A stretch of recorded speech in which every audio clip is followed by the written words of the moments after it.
I'm Vinay. And I'm Ryan. And this is For the Creators. Hi guys, welcome back to another episode of the show. I don't know why Ryan's giggling, but you know how it goes. Today we're sitting down with Joe Hagan. He is a celebrity publicist and manager and also the owner of Streamline PR. Check them out on all socials at Streamline PR. Yep. Instagram is Streamline PR and Twitter Streamline PR too. My personal Instagram is Mr. J Smash. Mr. J Smash, wicked. So this is a snapshot episode, like the one we did with Sean Sagar recently, where we kind of zoom in on a craft. And today we're focusing on PR. So Joe, can you explain what it is for people that might not understand? Okay, so there's different forms of PR. The PR that I tend to do is publicity for talent. So essentially what I do is I help raise the profile of talent. I make sure they're in the right places. I make sure people know who they are. I help raise their profile. I introduce them to brands and basically raise awareness of that person or highlight if they're doing a specific thing.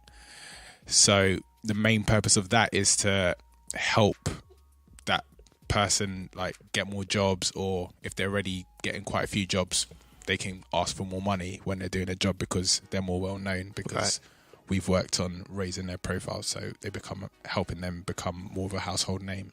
So what else do you do in terms of raising their profile? Is it like making sure that they have a particular style, that they have like a unique selling point? What does that really entail? So every client is different, and every client would have different needs and different requirements, and every client is at a different stage in their career. For some clients, it might be a case of placing them at celebrity events. So a lot of the time, a lot of what we do is just making sure people are out and seen in the right places. So for instance, like last Monday when I was supposed to record, I was at Maya Jama's Pretty Little Thing party with some of my clients. So with that, my Pretty Little Thing like dressed my clients, and I made sure they were all there, make sure like they got papped and things like that. And then next day my client was in the Daily Mail. So that is just one instance of what we do in terms of placing people in the right places to be seen. Right. And by being in the Daily Mail, that's more exposure. You've got national press. So if she didn't go to that event, she wouldn't have got that press, but we made sure she was at that event and made sure she was papped, made sure Daily Mail had her name, had all that information. And so that's one instance of what we do. Right. Brilliant. Okay. You know, like when you, obviously everyone sees the celebrities, or just, you know, just people pop up in newspapers and stuff. There's a science to it. Right. It's not just... It's positioning. It's positioning. Because I worked with a company, a porn company. Okay. And we managed to I had a lot of contact with the Daily Mail as well. Uh-huh. And there was one girl, porn star, Carla Howe, and she's always in the Daily Mail. But it's literally like getting the journalist to know where you're going to be so that they show up there to get the photo to then be in the Daily Mail. So it's kind of staged beforehand. But what does that then do for the... talk about it. What does that then do for the client because they get their national exposure? Well, in essence, like I mentioned previously, it's to help them get more jobs. Mm-hmm. So if I was pitching that client for a TV show or something like that, they're more likely to get it because they're in the press all the time and there's already an interest. Or if I'm speaking to, I don't know, let's say I'm speaking to a headphone, let's say I'm speaking to Beats by Dre, and they want to pay a client for a paid post on Instagram, for instance. If that person that I'm working with has press and they're more of a household name, instead of us asking for like £500, I can ask for 8 or 9 because that person is in a Daily Mail all the time. Right. Mm-hmm. It raises their stock. It raises their stock when you're more well known. It allows you to do a lot more things because brands want that national exposure, especially like clothing brands. They want the click through on the Mail Online for Fashion Finder, because Mail Online essentially is a shopping place. Right. Is that the main like outlet for exposure? Not the main. Again, it depends on the client. Do you use social media as well? Yeah, social media is a great outlet that we use because of digital marketing now and influencer marketing. So we use social media all the time. We just did a campaign with Malibu. The rum. Yeah, with a couple of my clients, and that's all on social. Cool. Brilliant. Okay, so can we just take it a step back? Yeah. Sure. How did you get into this? Is it something that you just fell into? Is it something that you always aspired to do, or no? I kind of just fell into it, really. Funny story. So my friend and I we were on the train, and Call of Duty, the video game, that was about to be released, and we were just reading the Metro, and they were having a party at Battersea Power Station, and we just said we had to be there. Like, we weren't doing anything in the industry at the time. I can't remember. I think at the time I worked for Vodafone. I think he was doing accounts somewhere. But we just said we're going to this party. Like, it's right next to us. So we just went. I don't know what we said on the door. Basically just snuck into this event. And we got there, and it was like, the drinks are free. There's celebrities. Like, there's PlayStations. It was like... First of all, I don't like going out to clubs. I found a way. I need to go out like this. This is how I want to go out. I don't want to go out partying because that's not my vibe. So like, that was the first experience of like the industry, and then from that, once we had a taste of that, it was kind of just, we had to kind of figure out a way to make that a business and turn that into like our everyday, so to speak. And yeah, like, we knew a few people, like I knew quite a few like DJs and stuff like that, and I was going to a few events here and there, and then I became really friendly with like a lot of the press and like networked, so I got a lot of journalist contacts, a lot of paparazzi contacts. And was that from just initiating conversations? Yeah, initiating conversation. Like, I could go to a party by myself. I'd go to an event by myself and just make sure to talk to every person in the room. So networking's key for you. Networking is absolutely key. A lot of my clients, I've got them from going to events, just literally talking to people, because you never know what anyone does in the room. So it's important to network and put yourself out there and explain what you do, find out what they do, and then see if there's anywhere you can work together. So I want to ask a question about networking, because it's one of the things I think that gives a lot of people anxiety. Yes, I was about to ask it's like, how do you build up the courage to just go up and talk to people? Like, how, when you first started doing it, like, what were you telling yourself in your head to just build up the courage to go out and do it? A lot of the time, it's just like, how's it going? Like, oh, I'm so-and-so. Like, what do you do? That is the main question that we ask at events. I ask that question like pretty much every week. Like, oh, so what do you do? And that's it. And they're like, oh, I do this. I'm a stylist. I'm a DJ. I'm a producer. That you just have to ask them what they do. Like, people are naturally vain. They like to talk about themselves. So you asking them, kind of put it on them. You put it on them. You asking them what they want to do. You're just giving them a platform to talk about themselves. And obviously, if it's something that you can not benefit from, but I mean, if there's a way that you two can work together, then obviously you've got the insight there, and you can pick up the conversation, you swap info, and take it from there, really.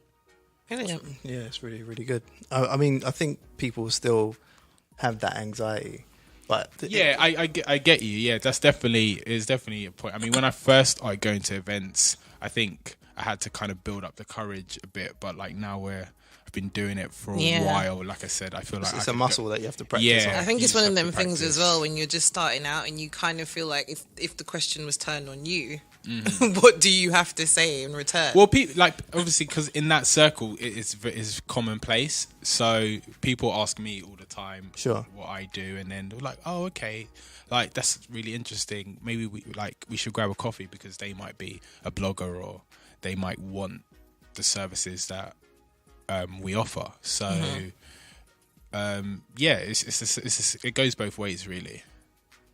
Cool. Really cool. So the most of our audience are creatives. Yes. Do you have any advice on how they should utilize their socials or just their general presence? Generally, I'd say be persistent. and realize that things take time in anything that you do. It's very rare that you get something that is an overnight success. I didn't consider myself a success yet with the company. We've been going like 3.5 years, and it's been like, when you start a business, there's dark days, very, very dark days. We know. Yeah. I'd say we're seeing a bit more of the light now, Good, which I'm quite happy about. But I've been in the dark days, and I don't want to go back. So you have to be you've got to persevere, and you've got to believe in your journey, especially like in the creative industry. Your parents might not understand what you do. Yes. Asking they won't get it because they're not from the generation. But you have to believe in yourself, believe in your journey, and if you put in the work, it will bear fruits. So I'd say just persevere. In terms of social, I'd say I'm on Instagram a lot, but it's like I'm looking at brands, I'm looking at what musicians are, I think, like are popping now. I'm looking at who's working with who, because then I can like email the brand and say, oh, I represent so and so. If you've got any digital collaborations coming up, I think this person would be great for. So Instagram is a great tool to get yourself out there. There's so like a lot of the work we do now is through Instagram. Okay. A lot of brands just want a post on Instagram. So Instagram is a great tool. So that was another question I was going to ask you. So you mentioned that you approach brands a lot. Mm-hmm. What is kind of like the email etiquette when approaching a brand? How would you go about doing that if they've never heard about you before, if they're not aware of your organization? Like, how do you go about first getting the contact within the brand and then knowing what to write in that email? Okay. Well, that is me being in the industry for a while now. That is me and our company having the contact base. It's research as well. You just have to do research. Obviously, you won't find everything on Instagram. Like, you won't find all the contacts. You just have to, you've got to research and you've got to build up your contact base. Obviously, I've been doing this for about 7 years now, full time for 3.5. So I built up quite a big contact list. So contacts are essential. But who do you target within the brand? So I'd normally speak to like the PR manager of the brand. So if I'm speaking to Boohoo, it might be the PR, or it might be like the comms manager, right? That I'd speak to.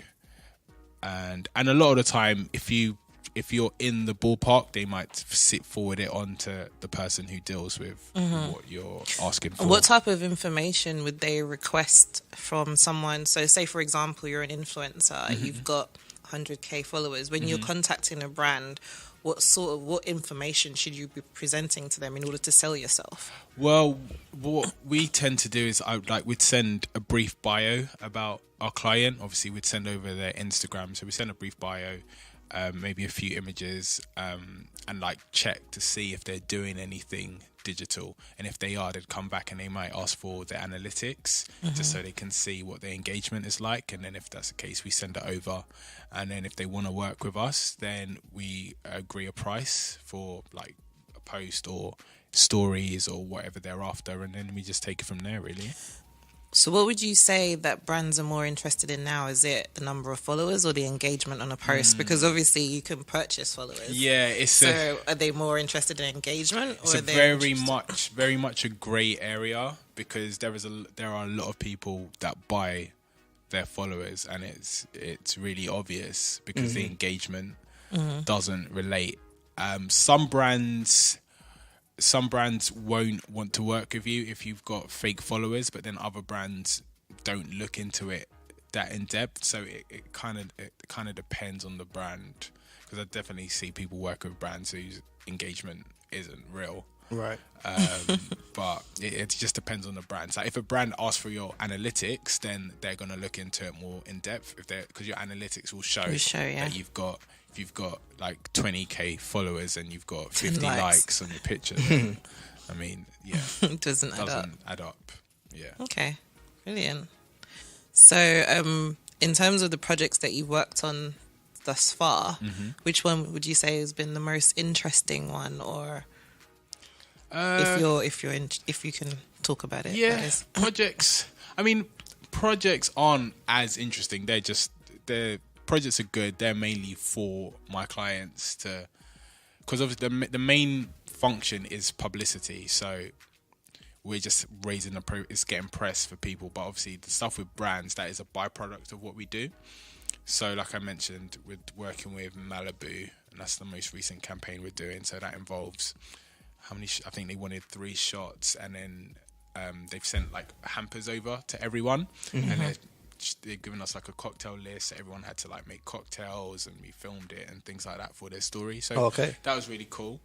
Outside of that, like I've been to really cool events. Like Fendi had a party, which was amazing.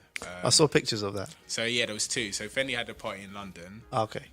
Which was really cool. Like Drake came and stuff. He was literally standing like across the room. It's crazy. Yeah. I saw clips from that. I think Octavian was there as well. It was a good party. That one. But like Big Sean came. And yeah, I've been to Fendi in New York, like for New York Fashion Week as well. And that one was insane. Migos performed, 21 Savage, nice. Metro Boomin. Yeah. So yeah, there's perks. Like the going out and stuff, going to like cool parties and stuff, that's definitely like a perk of the job. But, so when you get invited to a party like that, do they cover your costs, or do you have to cover your costs to get there? It depends on, I mean, like with New York, I was in New York with a client of mine who at the time lived in New York. So we like, I went over for Fashion Week to sort out some shows and events for her and make sure she's front row packed and things like that at shows.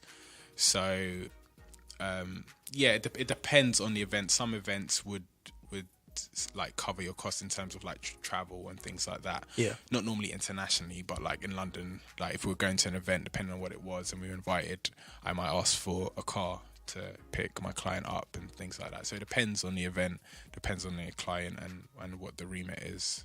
Okay. Nice. I just want to go back to this being there's a science to it. Yeah.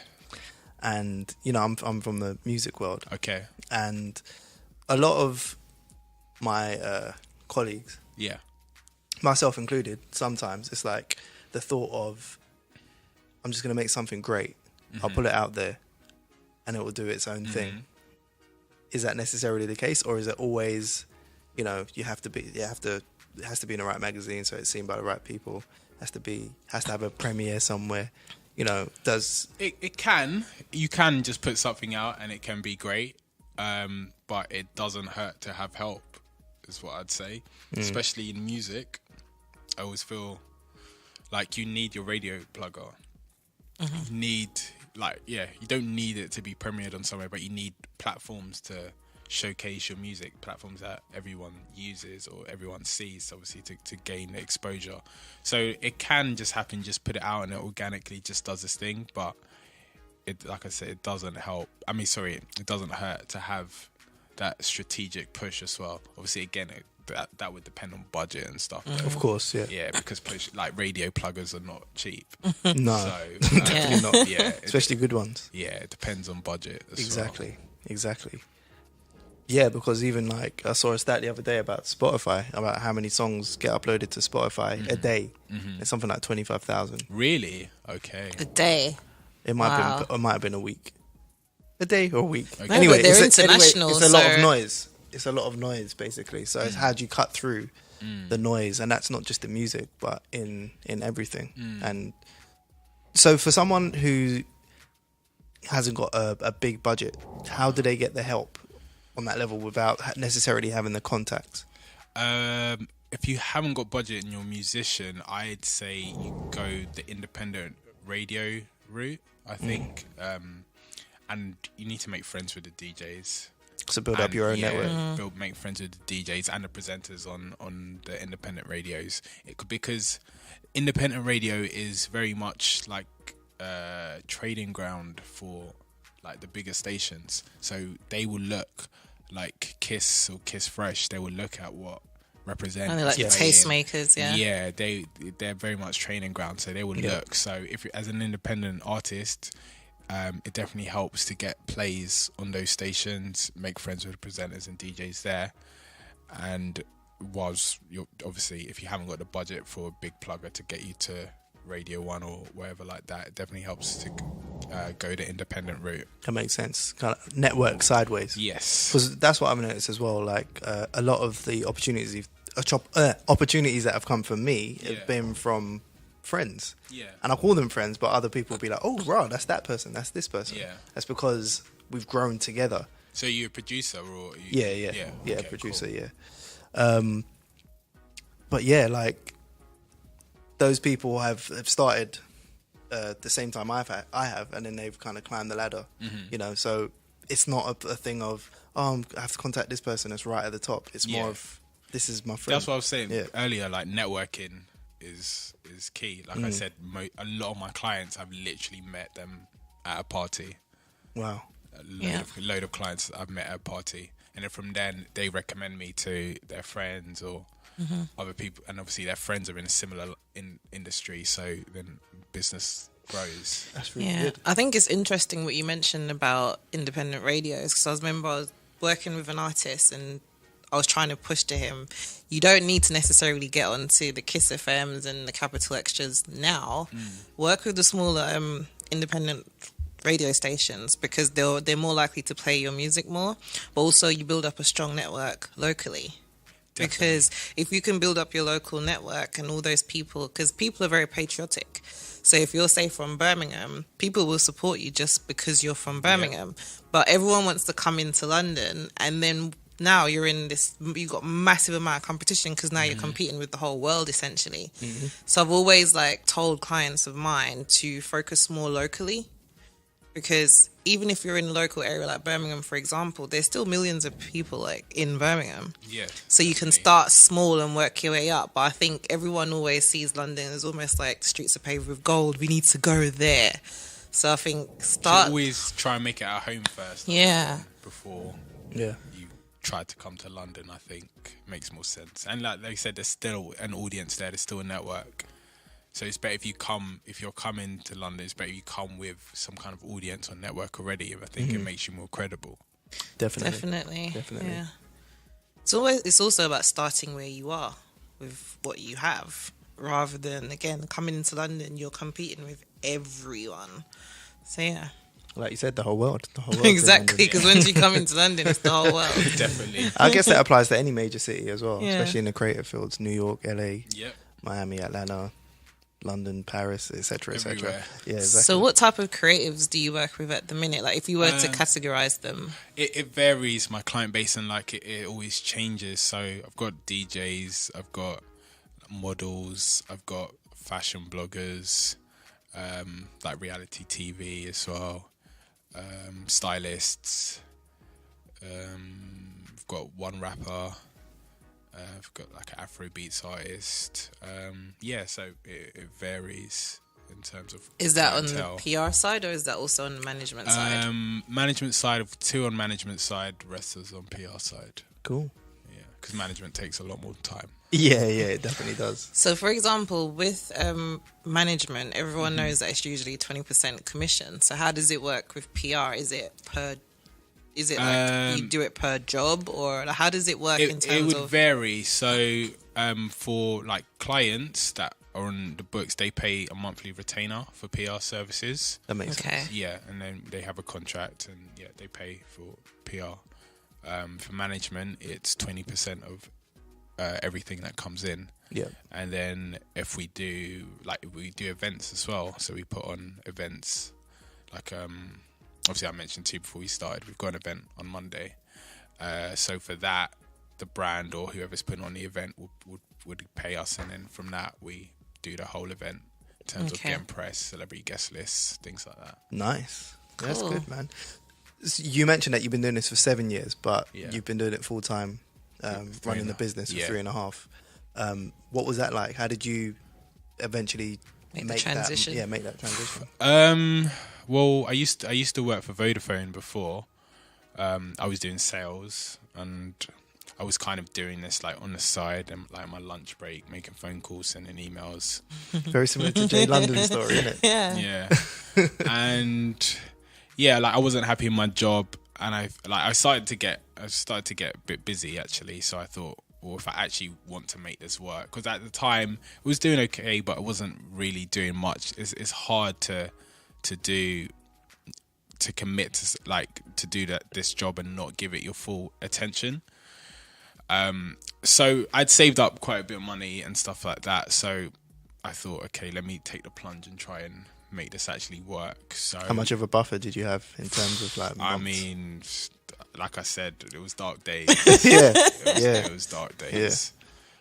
So yeah, I left my job, and yeah, I started doing this full time, and yeah, here we are now. Like, had one client for a while, then 2, 3, and clients leave, and it's up and down. But yeah, now like I have a kind of solid rotation where if someone leaves, they've already been replaced. Okay, so in terms of, you spoke about those dark days. How do you keep yourself motivated in those dark days? It's hard. You, like I was saying before, you just have to believe and trust in the work that you're doing, that it will bear fruit and come to fruition. And I think lists as well are really important to have. Write things down. In terms of like to-do lists, or for daily, do a to-do list, and I'd say in a wider scheme of things, have a vision board. Yes. So write things down that you want to achieve in that year. And a lot of people with their vision boards might write, I want £1 million or something like that, which is fine to write that, but you need to write feasible steps as to how you're going to get to that £1 million, I feel. So like for me, for instance, like one of the things I wrote on my vision board was like to do like 5 events this year for the company. But for that to happen, I need to speak to so-and-so, I need to go back to this contact. So I'd write down those steps to make things happen, because then you're working towards something rather than just not a pipe dream, but how are you supposed to achieve that? Makes it realistic. Yeah, it makes it realistic. Yeah, right? You break it down. Yeah, right. And you want to do a Bentley, you want to get a Bentley, cool. But then how are we going to do that? How am I going to do that? Okay, to Bentley, I'm going to probably need to do like 15 events this year. I'm going to need to have like 20 clients paying X amount of money. Exactly. So I would write all of that on my vision board.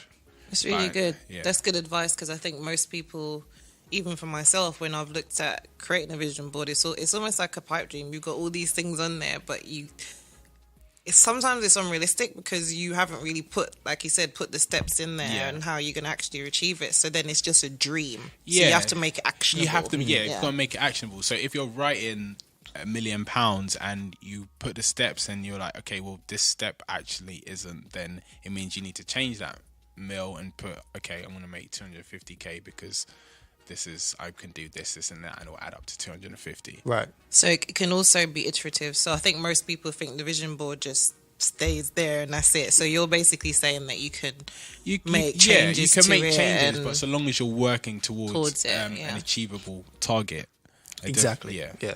It's about having a target, about having a destination, but plotting your path, isn't it? Like, you have to plot your path. Yeah, definitely. You can't say, I'm gonna go Scotland tomorrow and then not know what direction you're gonna drive in. Do you know what I mean? It just doesn't make sense. Yeah, and like it's important to know that there will be ups and downs, a lot of downs, but you just you've just got to believe in it, and like everything takes time, and you just got to persevere through, and there will be better days. Yeah. What advice would you give to our audience in terms of relationship building? Because obviously there's one thing to go out and network. Yes. There's another thing to maintain that, the relationships that you build when you're out there. That is actually, It's a great question.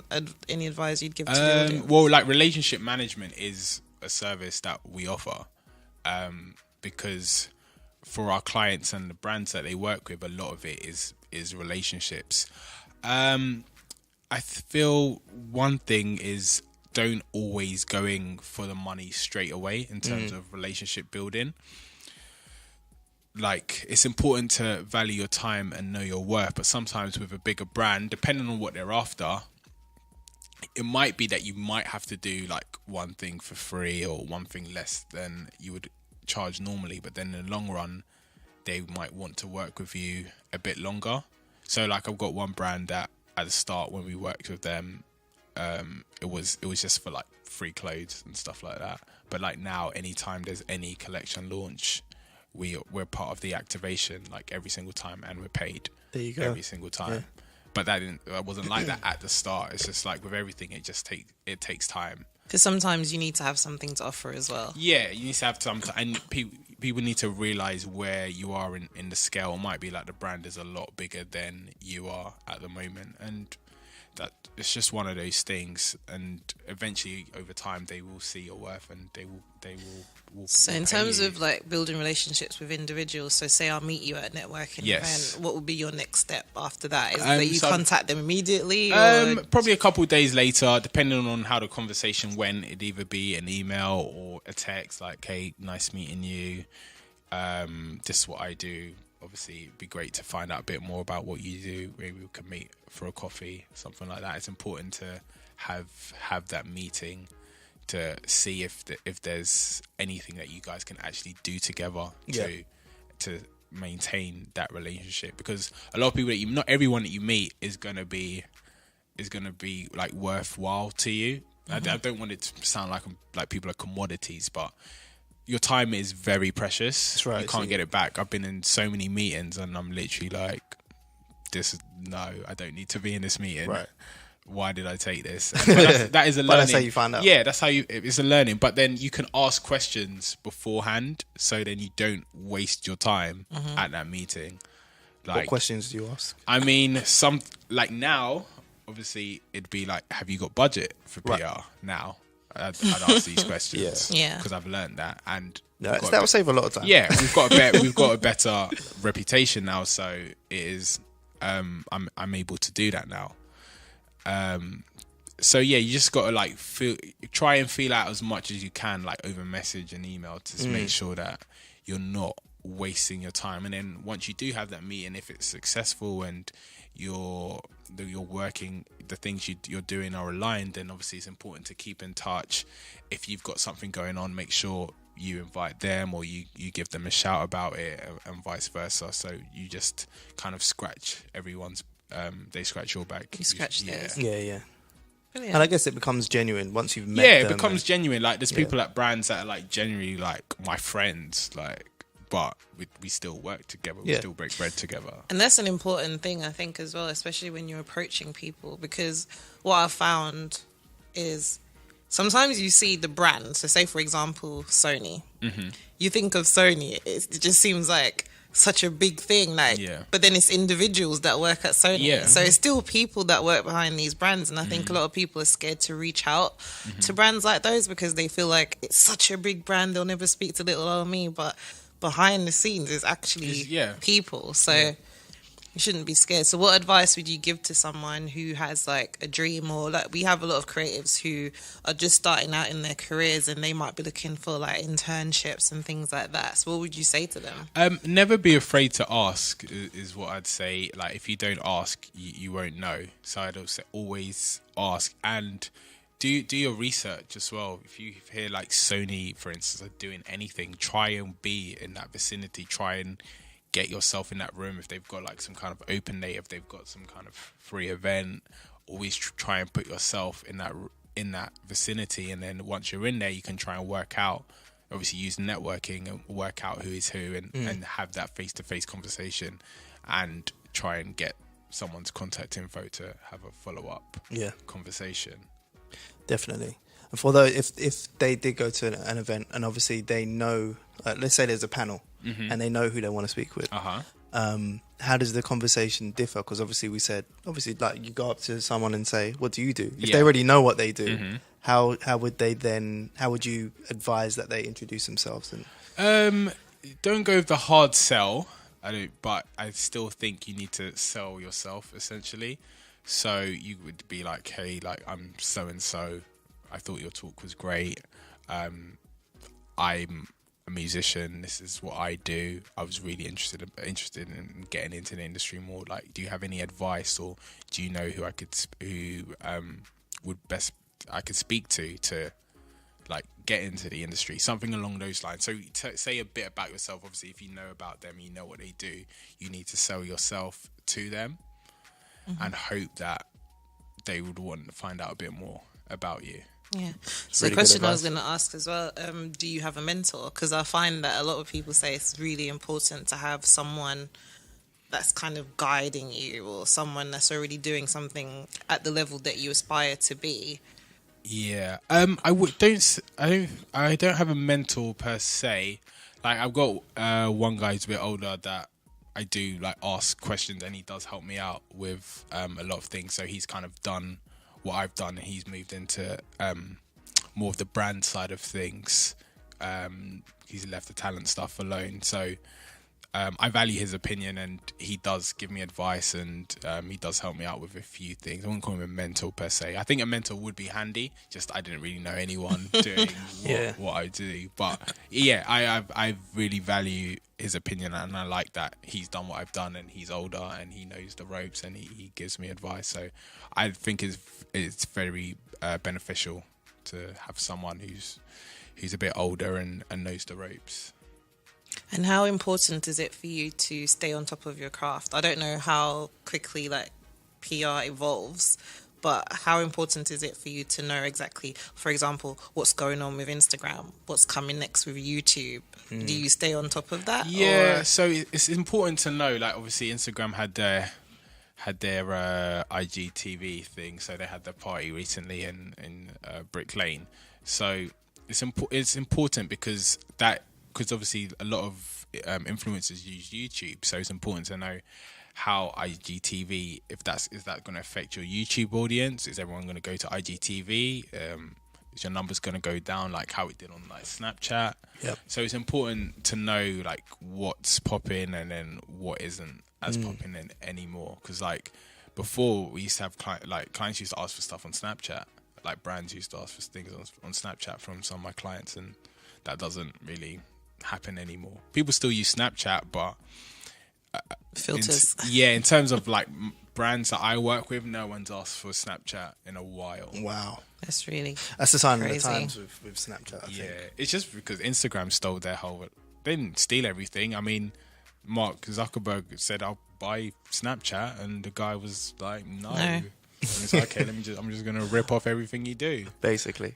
And now they're like 400 million users on Snapchat stories alone. Oh, it's crazy. There's like 1 billion users on Instagram, I think. That's crazy. Like, you would have been chilling in the Bahamas right now. Well, I mean, Snapchat's a public company now. Yeah, so he's still chilling. He'd have a few more islands. Yeah. Yeah. So do you also advise your clients and things like that? So, for example, if you can see that the curve is leaning more towards Instagram, if you had someone so say you had Steve-O the Madman, who built his career on Snapchat. Yeah. Like, are you keeping up with your do you give like training or anything to your I wouldn't say it's training, but we like offer social media consultancy kind of thing. So we'd advise like with posts and things like that and captions. Right. And yeah, if someone's primary audience was Snapchat and obviously Instagram is on the rise, we'd probably say, well, your content on Snapchat, just duplicate it on Instagram, because that's where majority of people are going nowadays for content. So you don't want to miss out on that. And obviously Snapchat at the moment, it may change, but I think their figures are on the wane. Yeah. So it's important to stay ahead of the curve. And yeah, we always advise clients on what's going on, or what we think is good, or what we think, post that, or don't post this, or archive this post. The lighting's bad on this. Like, yeah. So do you normally have like regular catch-up sessions? So if I had you, for example, if I was a client of yours, and I'm paying you a monthly retainer, yeah, what would I receive for that? So there's relationship management, which we touched on earlier. There'd be event scheduling. So, for instance, like London Fashion Week, we make sure you've got tickets for shows. Make sure you're seated front row, things like that. So you've got your relationship management, you've got your events, you've got your social media consultancy as well. And then you've got your press. So that is us getting you in publications. Depending on who you are, if you had any interview requests, we deal with that. Any inquiries came in from various publications, again, we'll deal with that. So essentially it's relationship management, press, events and social. So does there have to be like a balance as well for the client? Because obviously if the client isn't doing anything, there's nothing to promote. Because I feel like there could potentially be an issue where I'm sat at home, I've gained 100,000 followers, now you must just promote me, but I haven't done anything in about 2 months. So yes, you can get me into these events, but am I worthy of being at these events if I'm not doing anything? Do you ever encounter that problem? Yes, very often. That is a common cause of conflict. If a client isn't really doing much, then there's not much that we can promote. Yeah. So they need to be doing stuff, because like I said before, this is to enhance what they're already doing. Yeah. So if you're a DJ, for instance, but you haven't got any gigs, then we haven't got much to talk about. So it's important that the person is active. Like a lot of the clients we work with will have agents or will have managers as well, because their primary goal is to get them paid work, and then from that we can promote it. So like one of my clients did like a perfume campaign. So when that came out, then we sorted all the press for it, sent it to like the Sun and sent it to everyone, sent a press release out to everyone. But it's because she was working, we were able to promote. You got something to go with. Yeah. Have you ever had to deal with like a crisis, like with one of your clients, in terms of like a controversy in the press? Yes, I have crisis management. Yeah, that is also in the contract. We haven't had to do it that often, but Luckily, but I did have to do it recently. Yeah. I can't speak. I don't. No, of course not. No, that's fine. I don't want to add any more light to it. No, absolutely not. Yeah, that's cool. But yeah, like, even though you're like obviously doing the business now and it's 3.5 years and it's going well, there are, like you said, there's ups and downs. And definitely. Yeah, I suppose that would be, although it's a service, it's also something that's like, that was my head was hot when I came through. Yeah, I can imagine what is going on. Yeah, but we've dealt with it, and that is it. Does things like that reflect negatively on your business, or does it always just stay? It can do on the client. It can do. It depends on how big how big of an issue it is. Fortunately, I don't feel it was that big of an issue, just because we just started working with that person and their profile wasn't up there yet. So fortunately it didn't, but depending on who it is and what the crisis was, it can reflect poorly. Is it more important on how it's left or how it ends, or how that situation ends? Yeah, I think how it ends and then what you do to rectify it. Public perception going forward, because obviously your name will be out there, but it's what you do after, and then that will kind of be how people remember the situation going. Interesting. Brilliant. Yeah. It's really insightful. Learn a lot, man. I feel like I can be a PR agent now. I'm coming for your 45 job. No, definitely. We'll try and do like a Q&A or something with the listeners to see if they've got any questions, and then if you're cool with that, we can send them over. And then that's cool with me. Yeah, that'd be wicked. Yeah, it's been really insightful. Yeah, all good. So guys, as we say every episode, review us please on Apple Podcasts and Google Podcasts or everywhere you hear this. Drop us a note. Follow us on @ForTheCreatorsPodcast. Really remember to review, comment, and share. And subscribe. And you can also follow Joe on Instagram Yes, I'm on Instagram at streamline_PR, and my personal Instagram is Mr. J Smash. So if you want to see the fun party stuff, you follow me. And then you can see, if you want to follow the company, you can see all the clients and stuff. And what's your website? Website is streamlinepr.co.uk. How's the best way for people to get in touch with you? Email. Yep. Best. Yeah, I do get quite a few DMs and stuff, but if you email me, that's fine. joe@streamlinepr.co.uk. Perfect. Well, thank you so much for coming, man. Thanks for having me. It's been fun. It definitely has been. It's been great. It's been so insightful. So really has. I really appreciate it. Cool. Cool. Thanks, man. Thank you. Cheers. Bye.